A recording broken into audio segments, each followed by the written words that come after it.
The views and opinions expressed in this podcast by the host and or the guest do not necessarily reflect the views of the host and or Paranormal Buzz Radio and or its sponsors. Use of any material produced by Paranormal Buzz Radio without express written consent is prohibited. Paranormal Buzz Radio will not be held responsible for you holding your knees, crying, and rocking in a corner in a puddle of your own urine, or being beheaded by a group of children in a cornfield. In fact, if you come across a group of children in a cornfield, we promise to make fun of you as you run away screaming in terror. Listener discretion is advised. You are now entering the all-consuming realm of Shay's Paranormal Chat, where the things that are better left unsaid are actually said. Shut up and sit down.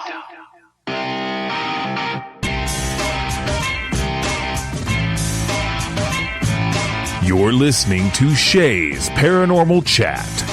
Paranormal podcasting done Shay's way. Tons of fun. Dude, seriously? A bit sarcastic. Hashtag investigator, not hunter. But always real. Hashtag data, not evidence.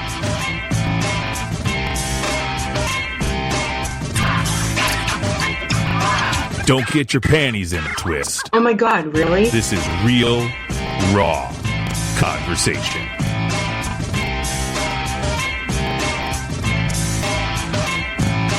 Ladies and gentlemen, welcome to the show.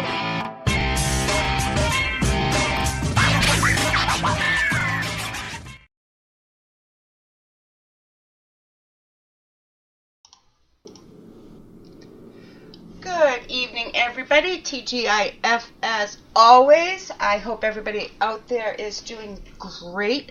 I am so looking forward to tonight's show, but I have a very quick announcement.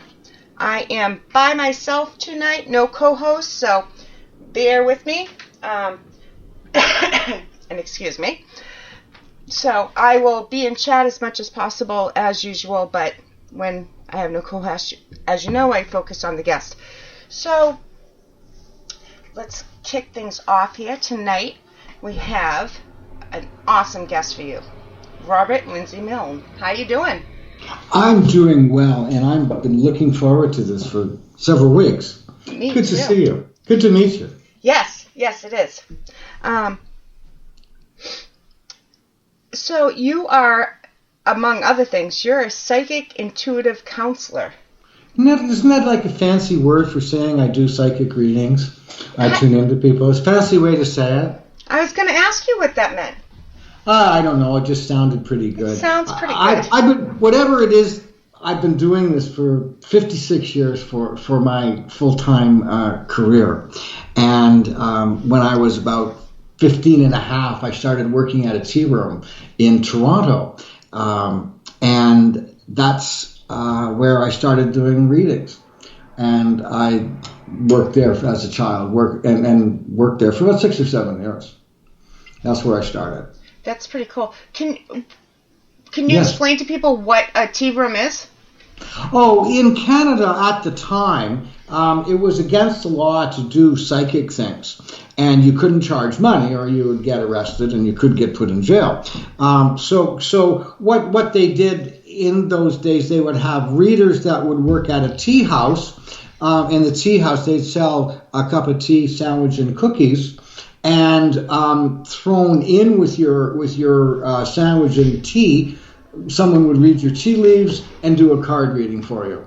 And there was a sign on the wall that said all readings are done for entertainment purposes. So that's what a tea room was like in those days.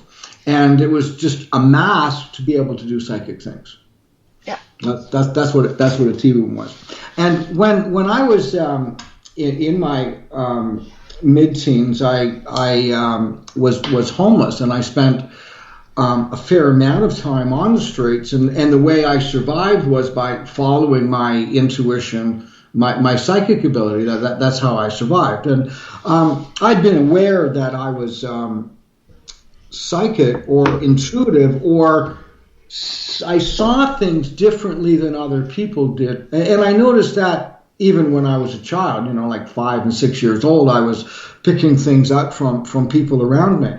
I often got into trouble for saying the things that I said, but I learned to be careful. But at around 9 years old, I also discovered quite dramatically that I saw things differently than others did, even when I was a child.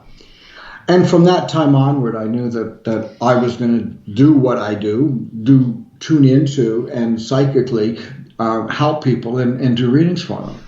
And over the years, I've never really been all that concerned about what I've been called.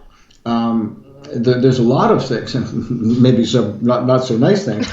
I haven't been all hung up with the title, although as this came in more and more into mainstream, people started, New Agers started putting different titles on it. So I was always happy being a reader or being a psychic, but the New Agers had to put fancy titles on it. So if they had fancy titles, I was going to have some too. That's pretty much like it. 56 years in the field, you deserve any title you want. Oh yes, I think that's true. And what else though, Shay? In that time period, I have done more than 100,000 psychic connections. Yes. Over my lifetime. And when I applied at the tea room, because I heard that if you worked at the Cozy Tea Room in Toronto, if you worked there in the day shift, you personally would get a cup of tea and a sandwich and cookies, and then you'd get paid after your shift. And then if you worked in the evening, you actually got a hot meal. Whoa. And, well, this was when I applied there. It was in January, and I'd been living on the streets. So yeah. Meal was really special. So I had heard that if you worked at the Cozy Tea Room and then you worked in the evening, you would get the hot meal and cookies, and then you would get paid. And I applied there. I had never used a medium before, cards or palm. I survived by instinct and intuition. And I applied, and I did a reading for the owner of the place. I was only 15 and a half. And I had to do tea leaf readings. So I just picked a teacup up and looked at it and pretended I was looking at the globs in the bottom of the cup. And I just looked at her and talked about what I saw and what I sensed for her. And then I put the cards down. I had no idea what the numbers meant or the suits. But I just told an interesting story. But at the same time, I intertwined it with how I saw her psychically. Right. And on that day, I got hired. And I worked the afternoon shift, and I worked in the evening, and I worked in the night shift. And I had 2 meals that day. I got paid, and that night I had a warm place to sleep, and the next day I had a job to go to. Wow, what a blessing. And I worked there until I was about 21. And some weeks I worked 5 days, sometimes 6 days a week. And in that time period, on any given day, I could see 30, 35 people, sometimes 10. So it was at pretty much any amount, almost always lots of people throughout the day. And by the time I was in about 21, I'd done thousands of readings. And never actually using a medium, but pretending I did. And it became my purpose. And in a short amount of time, I became quite well known at the tea room. Or I was like, I was known as the long-haired, barefooted teenage hippie reader named Bob Milne.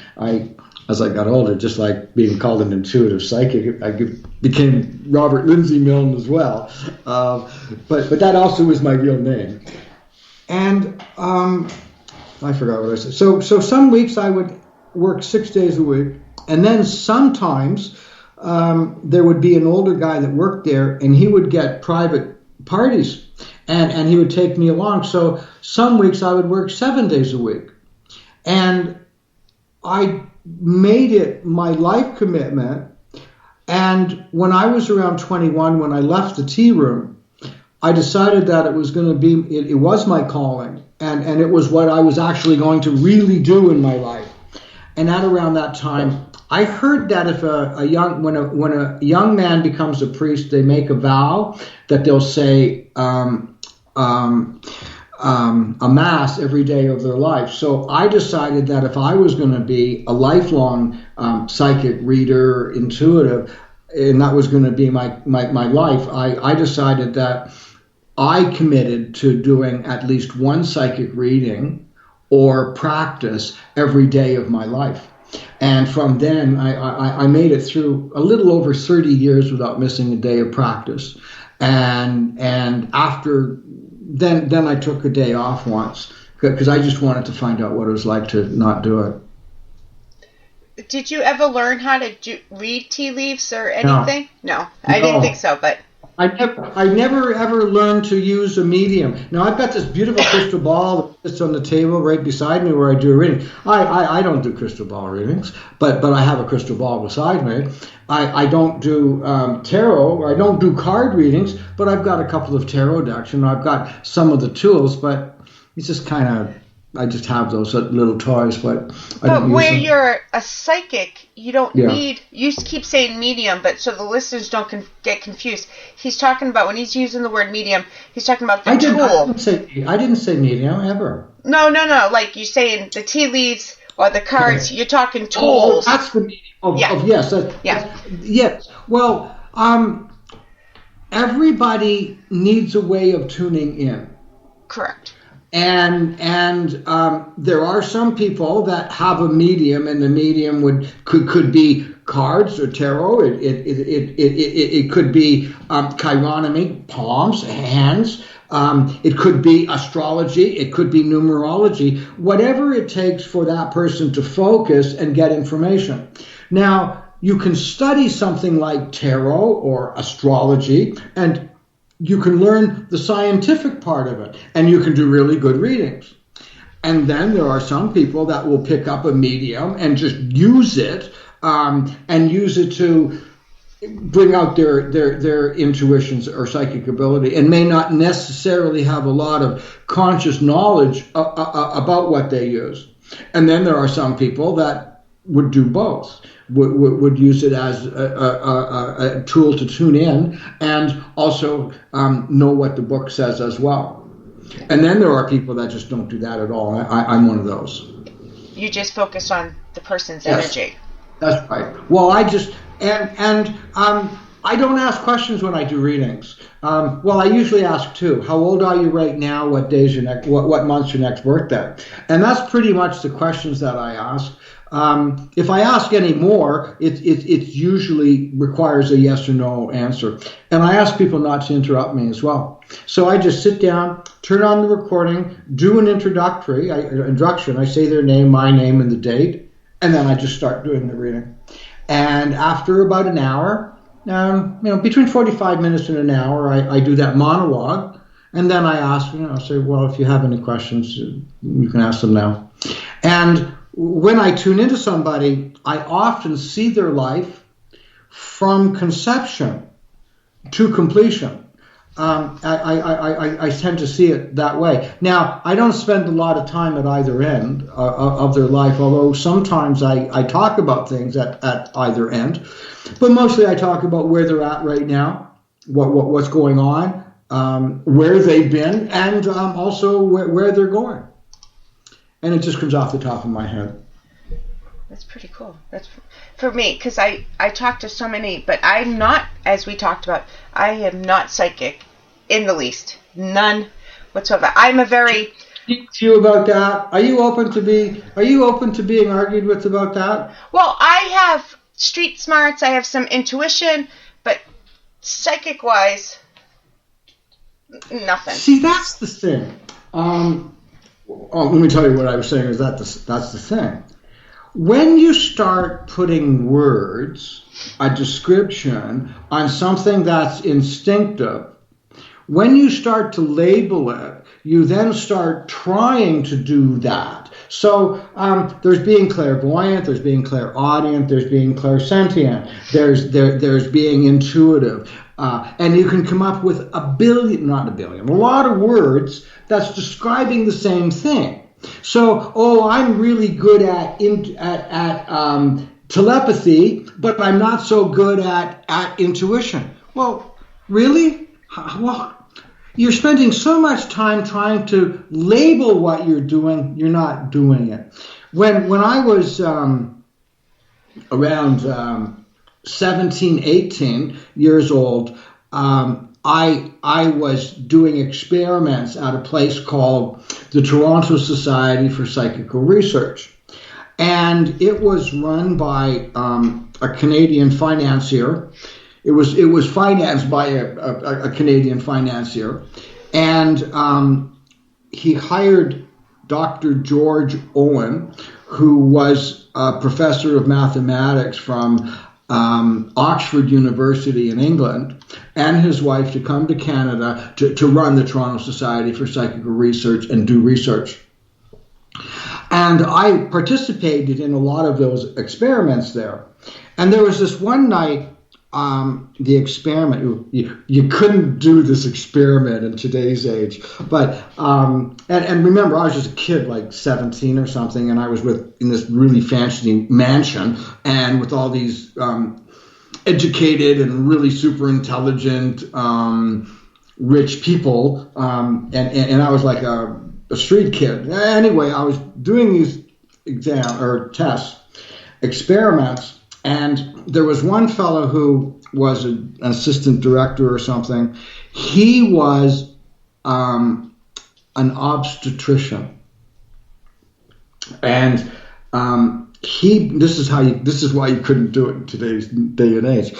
He brought to the meeting about 12 blood spots on pieces of a blotter, and he had them numbered, and he had notes about they were blood spots from his patients, Right. and he had their records with him. And they gave me a blood spot to hold. So this is called psychometry, right? Psychometry. When you hold something in your hand and you feel the vibes from it. That's what psychometry is. That's what it's called, psychometric.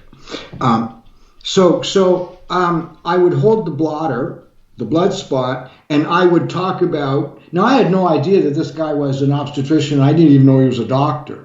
So I had no information, and I started talking about what I felt of the blood spots, and he was taking notes, and there were a lot of people watching. And when I finished, do I hear a dog in the background having fun? Yes. Okay, good. Always. Always? All right. So I went through all the blood spots, and people were kind of impressed, but the doctor was blown away. And he read back the things that I had said, and then he compared it to what the his notes were. And I was pretty impressed, and so were a lot of the other people watching. And then the academics got in and started a debate. Well, Robert really wasn't being clairvoyant. Maybe Robert was only being telepathic. And this crap was going on in the group. And I got really mad at this one guy. And I went over and grabbed a blood spot, and I went to him and I said, "Here, let's find out if you can be just telepathic. Let's see it. Do it, buddy." And then I got so annoyed with them trying to identify with no knowledge. I got so mad I wouldn't do it anymore. And because when you are concentrating on, I am this but not that, you can't do anything. So when I teach people how to be psychic, first of all, what's being psychic? Well, being normal. Almost every living being, and for sure, almost every human has some type of instinct. For example, Have you ever been somewhere and you look up and you just notice that someone's been looking at you? Yeah, I think almost everybody has. Right. Well, that is the first stage of being psychic. You see, being psychic is not some extra special ability. It's the instinct that we as mammals have. We humans are mammals, right? And just about every mammal has those type of instincts. That's how we survived. That's how we made it out of the caves. That's how come we didn't we weren't dinosaur food. That makes sense.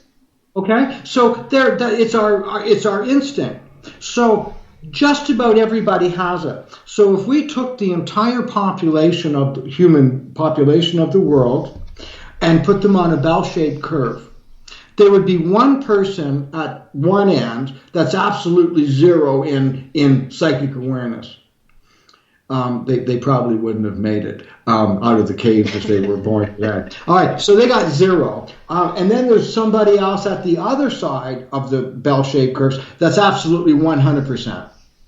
And then everyone else fits in between. So that instinct. Have you ever been thinking about somebody you hadn't seen for a long time, and all of a sudden you hear from them? Or you start, have you ever been going through the grocery store and something jumps up at you like tomato soup, and you think, nah, I don't need any. Then you get home and you want to make something with tomato soup, and you open the cupboard, oh, there's nothing there. Like, does that ever happen? Oh, yeah. Right. Or you're just about to do something and you stop, and then a car zooms by you. And if you hadn't have listened to whatever it was telling you, you would have got run over. That happens to everybody. Yep. So being psychic is not being spiritual. Being psychic is just simply being aware of our base instincts that we all have. Some people call it street smarts. Yeah. Some people call it intuition. But what it is just simply being in tune with our instincts. So, what I would... Yes. Sorry, can I ask a question? Sorry. Oh, yeah. Please, interrupt me. So, what I'm hearing, you think everybody can be psychic? Almost everybody. So, do you think there's different levels? And if so, do you think everybody can get to a higher level by learning how to... if you ask, can anybody get to a higher level, and you put any topic in there, my answer is going to be yes. Right. Can anybody be better at counting? Yep. Can anybody be... so we always can get to a better level no matter what. We always can get to be in a more aware level. So when I used to teach a class, a one-day workshop, and I did it for about 20 years. And I had as many as about 310 people in it, and as little as 10. And in that workshop, I would guarantee, absolutely, 100%, that if you sat in the workshop and you do what I show you, I guarantee that you'll be doing psychic readings for strangers before the end of the workshop. If not, I give you back your money. Oh, wow. And I guaranteed it. And the workshop would be about 8 hours, but I would have people looking across at a stranger, talking about that stranger and being psychic within 2 hours. And what I would say to people is, become aware of what's obvious.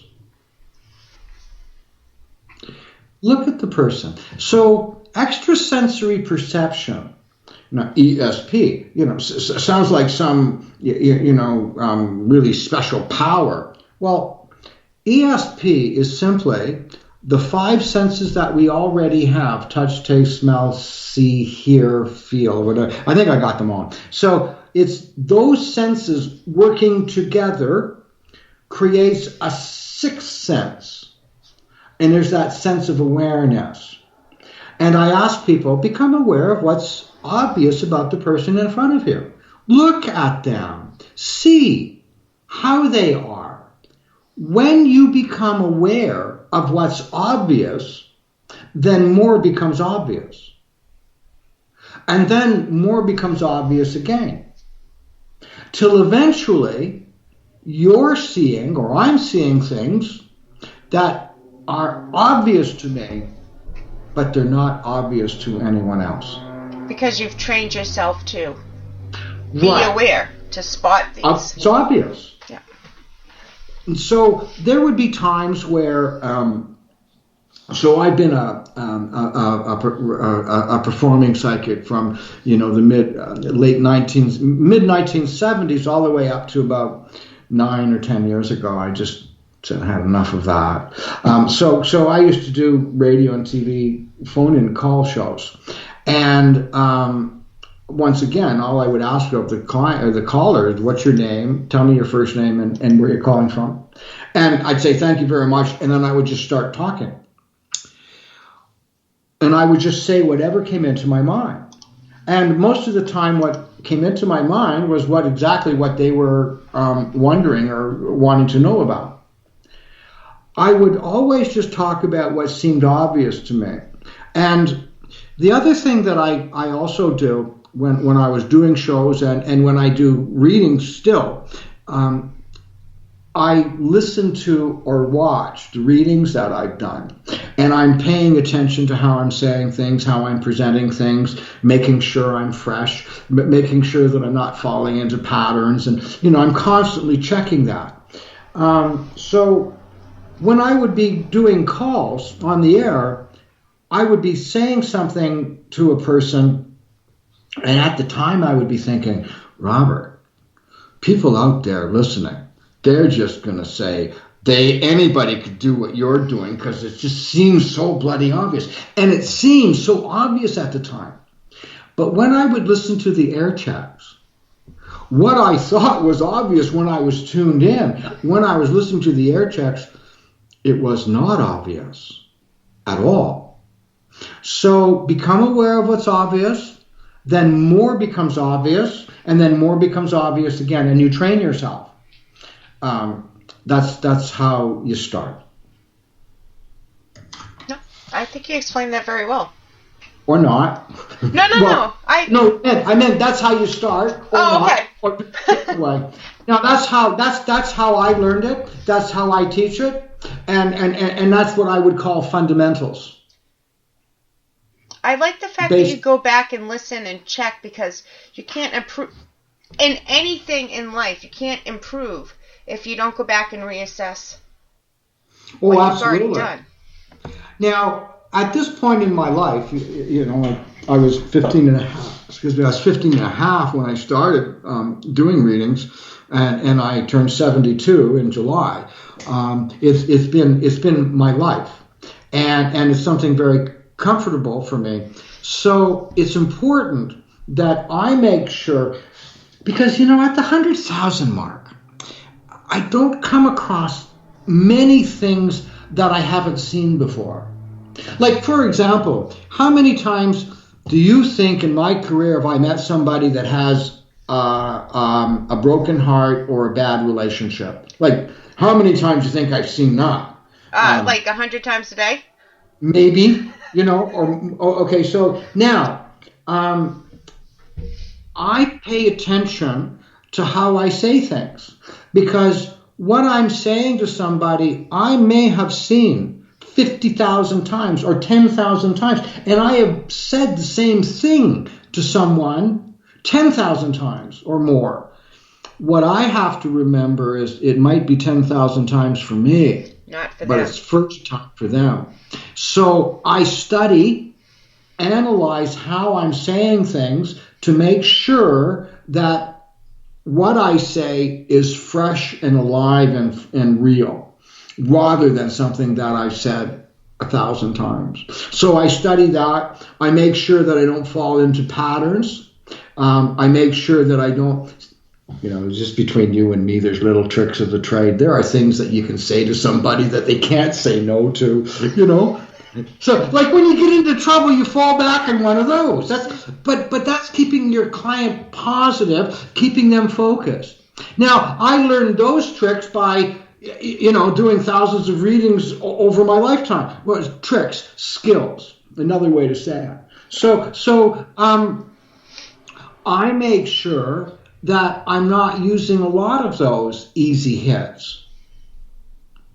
I do my best to stay away from them. And then I do my best to make sure that I'm changing how I'm saying things. Because if you ever go to get a reading, now, there's something that I call filler. When you're doing a reading, sometimes you're going from one subject to the other, or you need some time to think about something. And it doesn't matter if you're doing card readings or palm readings or foot readings or skull read. It doesn't matter what you're doing. That sometimes when you're switching from one subject to another, you need time to think about, or you need to think about a subject. A lot of people have what I call a filler.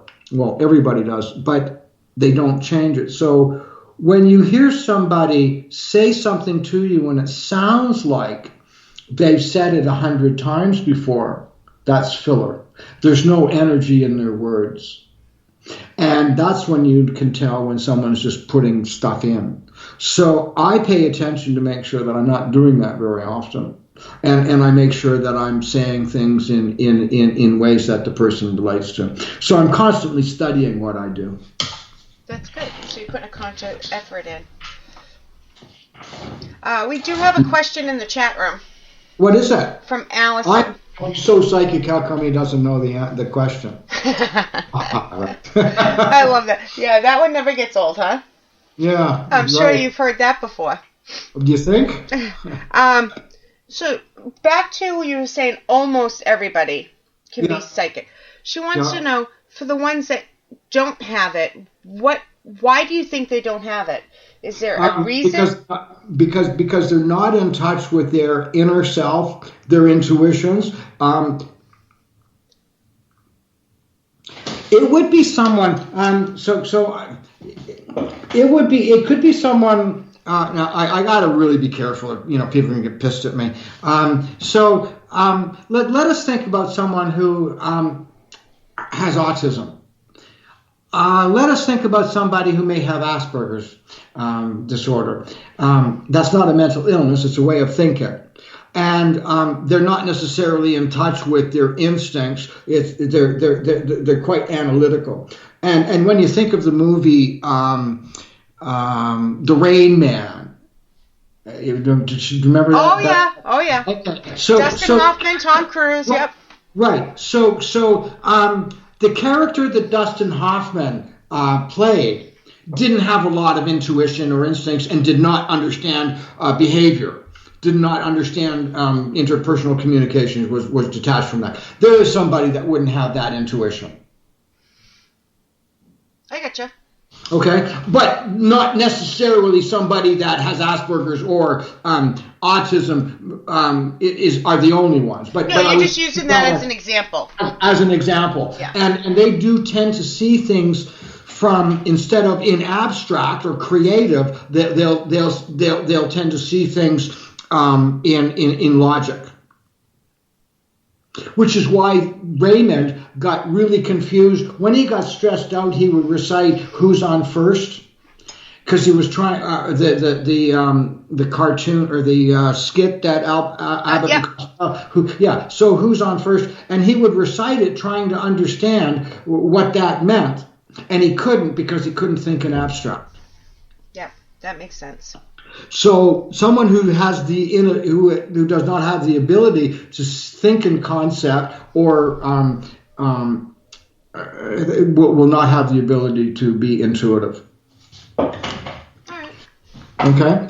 But I would guess if schooled in the right way, someone could get in touch with those survival instincts. No, I'm not going to say. I was going to say maybe one of the reasons why it's becoming more prolific as time gone on. In the old days, in the olden days, they may not have been allowed to live. Those type of people, that they might not have survived out of childhood. I had that, which is what we sort of pretended and kind of joked about right at the beginning. I just realized that could have been one. But anyway, I don't want to go there. I could get into trouble for that. So a lot of psychics get killed, for the few that were witches got burned at the stake. Oh, yeah. In the old days, the king always had a wise man, and the idea was, predict victories for the king. And if you predict a victory and the king's army lost, you got killed. There was only one answer to will we win. Yeah. Whether it was right or not. Exactly. Yeah. Sorry. Got another question? I have a question for you. Okay. My cousin, Lisa, is a police officer and as well as a very happily married family woman, has been seeing the number 911.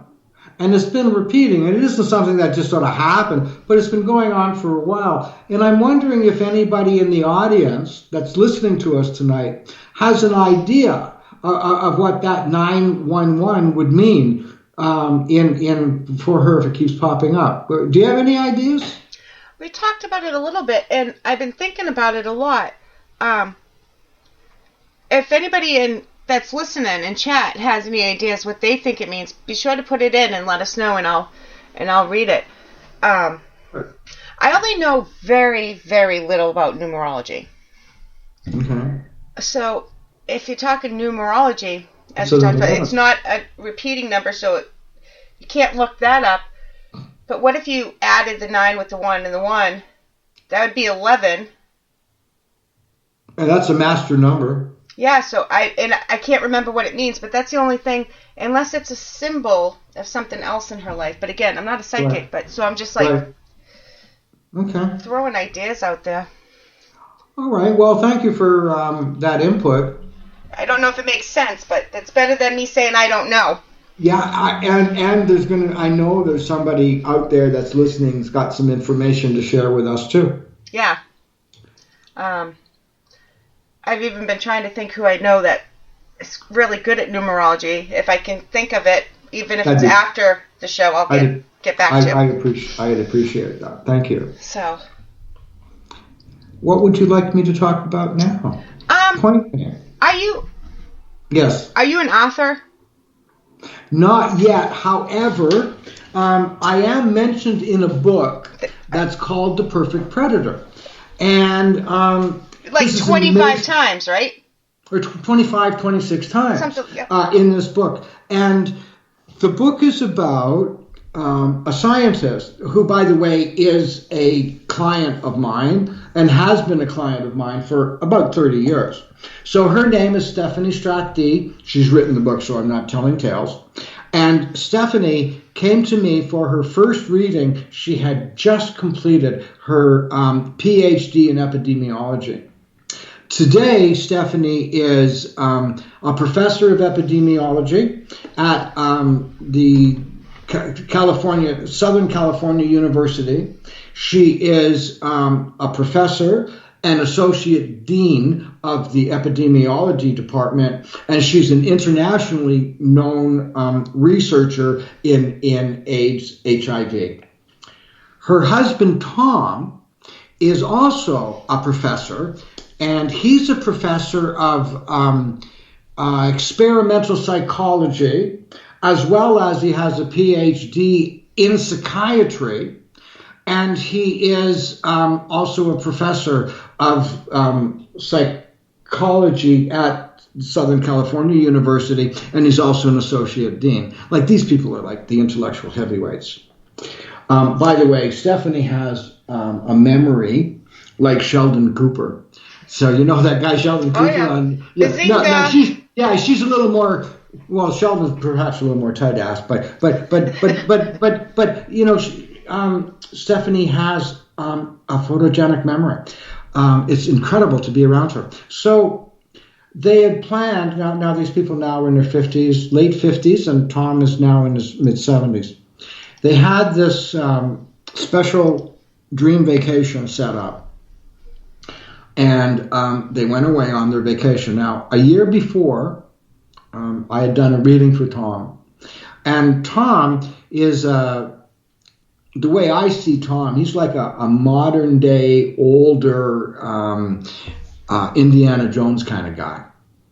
And he's about 6'5", and when he was younger, he was like really quite impressive man. And anyway, he had blown up to about over 300. And I did a reading for him the year before of their vacation, and I warned him about a stomach illness. And I was pretty direct with him. And I also told him that at a certain time, and it was about 2 years or 3 years into the future, I can't remember that detail, it was in the future, and I had told him that he was going to lose 100 pounds or more. And then I said, before that time, there is an illness that you will have, and it will be in and around your lower and vital organs. And you will be as sick as you possibly can be without dying. You will be that sick. However, you will not die, and you will lose 100 pounds. And then I said to him, Tom, I don't know if the illness is your destiny or losing the 100 pounds. Regardless of what happens, I am firm on the fact you're going to be 100 pounds lighter. So you can hear my words, and maybe my words will scare the hell out of you, and you'll look after your health, or you won't, and you'll go through it and get sick. And then I said, you can do it the easy way, or you can do it the hard way. It's up to you. It's up to you. So they go away on their vacation. It's the end of December, or end of November into December. And they're in Egypt, and they go through these pyramids. And when Tom goes through the pyramids, he gets really sick, but he admitted that he was sick before that. He gets so sick he can hardly get out of the pyramids. He passes out, and they bring him out. Then he ends up in the hospital in Egypt, and then he goes into a coma in Egypt, and then he catches the super virus. And the super virus is the one that is the most potent and powerful superbug on the planet. And that is 100% antibiotic resistant.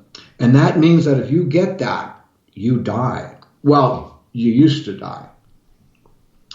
And so I came on scene. They had been away on their vacation, although I knew stuff was going on with Tom and stuff. And then just before Christmas, or around that time, in December of that year, Stephanie contacted me on Skype. And in the book, it also says how it happened. She reached out to me, and I answered and said, I've been waiting for you. What took you so long? And that she wrote that in the book, by the way. And from that point onward, and I told her that Tom could live. And I told her that and this was, I had meetings with her every day during that time, and actually up to more than 8 months into the future. And in that time when Tom was in isolation, he got medevac to Germany, and he was in quarantine and lockdown. And he went into septic shock 7 different times when he was sick. I told Stephanie that she could find a cure, and again, it's in the book. And I told her how she could do it. And Stephanie went out and researched and contacted some of the greatest scientific minds on the planet. And while Tom was dying, she found a cure. And I was her guide. I also had a psychic link with Tom when he was in a coma. And I knew when he was okay. I knew when he was in trouble. I knew when his vital signs changed. And every day I would give Stephanie a report as to what was going on. And the next day she would recite back to me what I had already talked about. And it turned out that I was 3-4 days ahead I was so sensitive to Tom's energy that I would be 2 or 3 days ahead. I know I said 3 or 4, but it was really 2 or 3. I was 2 or 3 days ahead of what the doctors were saying was happening with Tom. I didn't use the medical terms. I didn't have that. I talked about it in my way. And there was one point, and this is one of the most significant things from the psychic point of view that happened with Tom. Early into his coma, when he was in Germany, I knew, as I said, I knew what was going on with him. I knew how he was. And I knew his energy. I visualized a candle, and I saw the candle, and when the flame was strong, I knew he was okay. And when this flame started to flicker, I knew he would be in trouble. And there was this one time the candle started to flicker. I mean, big time. And I was really afraid he was going to die. It was that serious. And I said to Steph, Tom was cold. He was alone.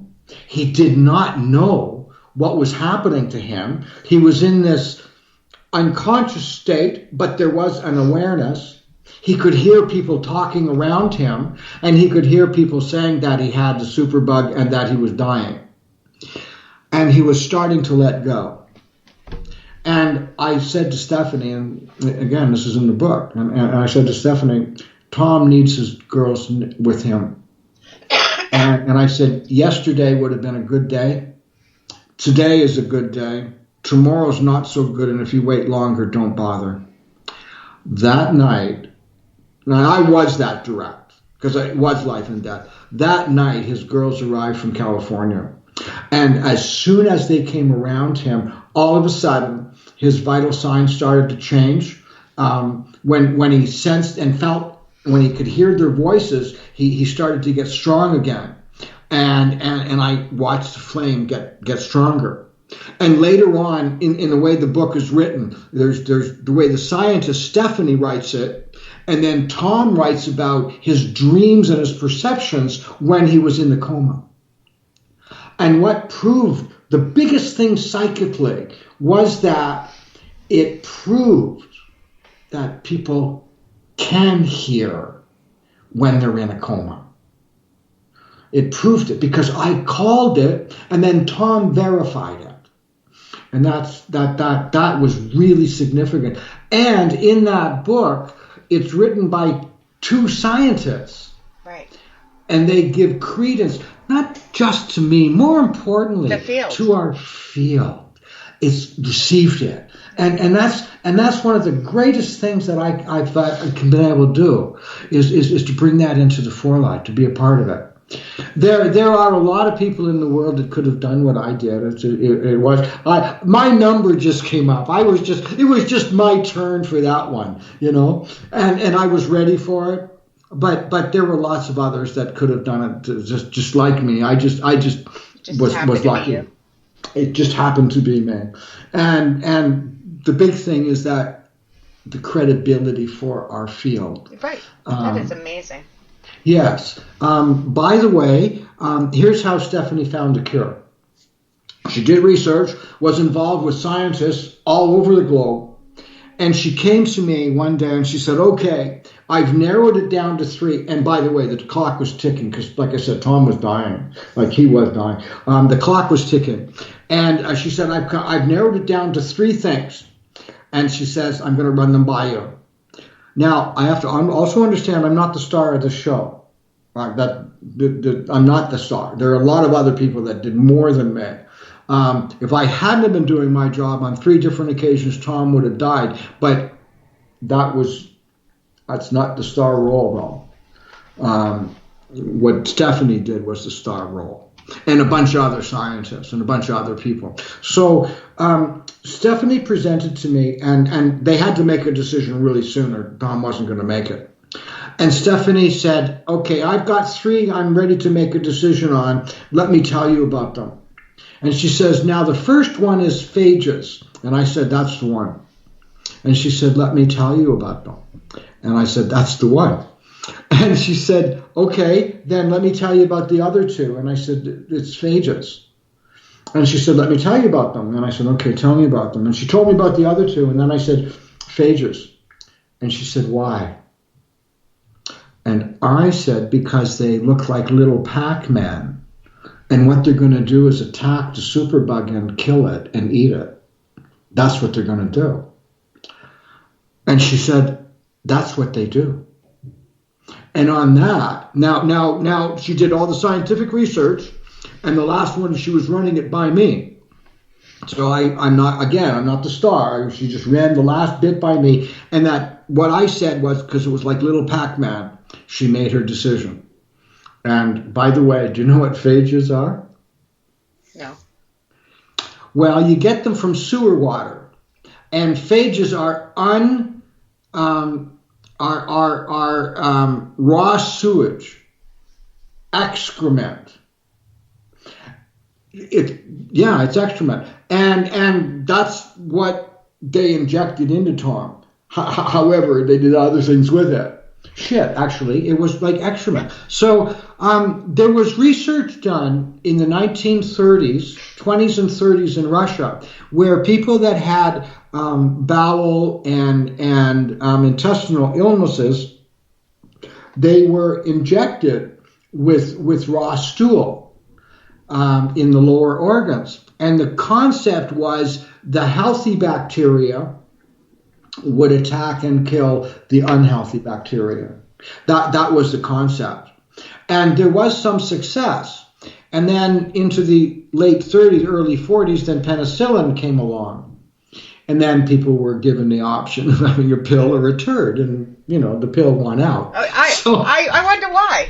Yeah, I know. There's the odd weird one, but the pill won out in just about 99.9% of the time. So Tom was injected with phages as he was he was hours away from death. And he was the first human to be injected IV. And he'd been in a coma for a couple of months. And after and the doctors did not know if he was going to live or die when they injected him. They just did not know if it was going to kill him. And so the first dose, he survived, got a little bit stronger. A couple hours later, they gave him more and then more.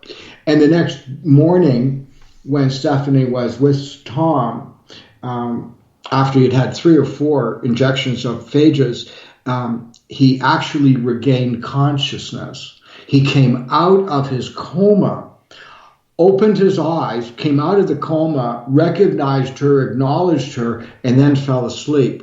Not a coma. He fell asleep. Wow. And he came back from the death. That's how it happened. In that book, I mentioned for my work, but like I said, there are so many other people, and my role, while I had a couple of moments where I needed to do my job, there were others that did far more than me. Oh, that is amazing. We're about to run out of time.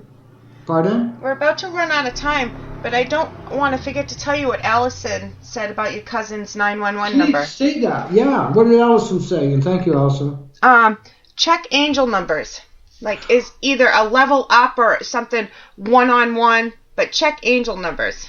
Angel numbers? Yeah. Okay. You can probably Google them. Okay. That's a shorter version of what she said. Okay. But so kind of, that's probably what I meant, not numerology. I think I was thinking angel numbers too, but she put the right words in it. Either one. Thank you. So very, very much. So we only have a couple minutes left before the show's up. If people want to find you, where can they find you? What's your social media? My website is robertlindsay.milne.com, and you can find me on Facebook, Robert Lindsay Milne. I'm just learning about Instagram now, so I'm RLM. I think it's RLM 1949, but Facebook and my website, Robert Lindsay Milne, and there's a lot of information there. And if you're interested, give me a call. I'd love doing readings. I love talking to people. I enjoyed talking to you. This went by so quick. It feels like we just started. I know, it's already been an hour. Can you believe it? Yeah, well. Time flies when you're having fun. It is. And I've noticed that you're a little more energetic since we've been talking too, and I'm glad. Yeah, once I get on air, I kind of fake it a little better. It does wake us up. Yeah, it does. You know? So, and before we go, I have to put a personal message out there. I just want to say thank you to all my friends and listeners and family that were sending me love and prayers and wishing me well. I am doing better. I've been walking around since, I think, Why are they sending you all these good wishes besides you're a fabulous person? Why are you getting all that attention? Tell me. Because I threw my back out. Really? How did you do that? Actually, it's an old injury, and I just happened to move wrong. It just happens to go in and out. It's horrible. It really hurts. I'm so sorry. Yes. So I think if everybody focuses on you... I think they really did, because within 12 hours, I mean, I don't want to say never. I rarely bitch about my personal stuff on Facebook. And I did. I was just like, please, for the love of God, please, somebody, if you know what I'm going through, just, say a prayer for me. And they did, so... But. And that's because you've earned it, you deserve it, you're worthy of it. I think I was talking about love. Yeah, I think so. I agree. It took me a long time to be able to say that, but I agree. I do. Yeah. I do agree with all that. So maybe next year you can come back. I'm all booked for the season and I'm off for the summer, but I would love to have you back next season. Season 4 is coming. Well, I'd love to be on with you again, and you know how to find me. Oh, yeah, definitely. Right. Definitely. So, all right, guys, thank you. I will be back next week. And like you just heard me say, I guess that was my official announcement. I have shows April and May, and then I'm off for the summer. I think I have a few pre-recorded in June, but I'm taking the summer off because I also deserve time off. So, good night, everybody. Don't forget to punch that like button and love each other. Good night, all.